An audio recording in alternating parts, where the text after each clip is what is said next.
come on in and set a spell. I've been watching you walk up that porch, and you look like you're carrying the weight of the whole world on your shoulders, and most of it is stuff you don't even need. Pull that chair up. I made these biscuits with a little extra butter today, and this tea is as sweet as a summer afternoon. But I can tell by the sour look on your face that you could be sitting at a banquet table with the king himself, and you'd still find something to grumble about. We need to talk about that heart of yours, because right now it's looking a lot more like a prickly pear than a garden.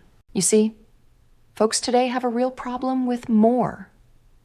They think if they just had a bigger house, a faster car, or a bit more money in the bank, they'd finally be happy. That is vanity in its purest form. You're chasing the wind and wondering why you're out of breath. The law tells us that contentment isn't getting everything you want. It's realizing how much you already have that you didn't even deserve in the first place. You're so busy looking at what's in your neighbor's yard that you're letting the roses in your own yard wither and die from neglect. It's hogwash to think that next is always better than now. Around here, we don't do grumbling and we don't do entitlement. You act like the world owes you a favor just for waking up. But let me tell you, life is a gift, not a paycheck. When you lose your gratitude, you lose your way. A grateful heart is like a sturdy foundation. It keeps you level when the storms blow and the ground starts to shake. But an ungrateful heart is like a leaky bucket.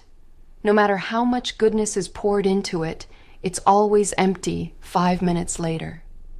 You're draining your own joy because you refuse to say thank you for the breath in your lungs and the roof over your head. The truth is, you can't see the straight lines when your eyes are clouded with envy and complaint. You've got to start practicing the discipline of appreciation. It ain't about ignorantly pretending things are perfect. It's about choosing to see the light even when you're standing in the shadows. You need to scrub that spirit of yours with some perspective.